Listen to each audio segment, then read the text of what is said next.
Why does the left hate Israel? On the surface, it doesn't make sense. Israel is a liberal democracy.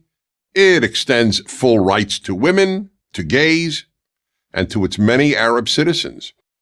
Like all countries, which are made up of flawed human beings, Israel is flawed. But compared to most countries, not to mention its neighbors, it is a civil rights paradise. So why does the left hate Israel? The reason is that the left, and as I always emphasize, I am talking about the left, not about liberals, is not guided by a moral compass. It is guided by three other compasses: a power compass, a race compass, and a class compass. Let's begin with the power compass.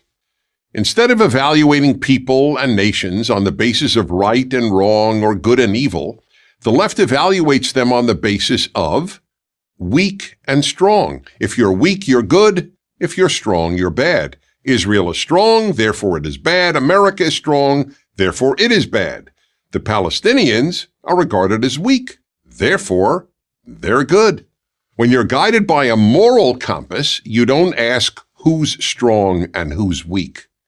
You ask who's morally right and who's morally wrong. 50 years ago, Israel was not a big issue for the left. Why? Because it was perceived as weak.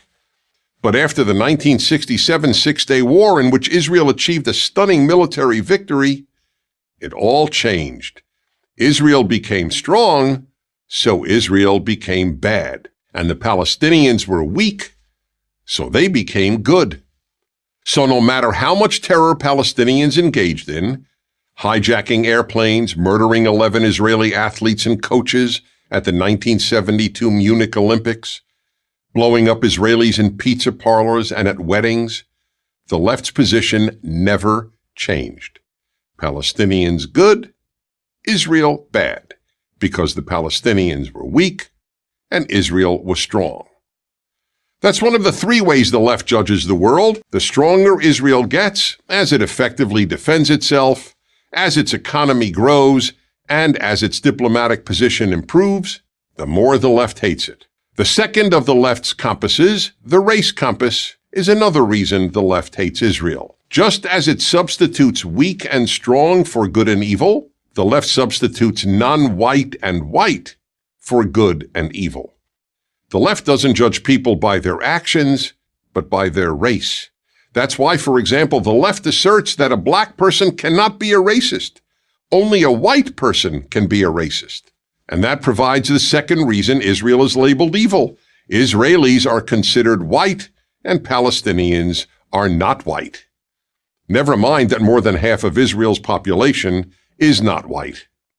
The result? The left essentially ignores Palestinian terror and loudly condemns Israel's responses to terror. Now to the left's third compass, the class compass. This is the third way in which the left replaces traditional Western and Judeo-Christian categories of good and evil. Instead of judging people's actions by the same moral yardstick, that of good and evil, the left judges people's actions based on their economic class. Rich people and rich nations are bad, poor people and poor nations are good.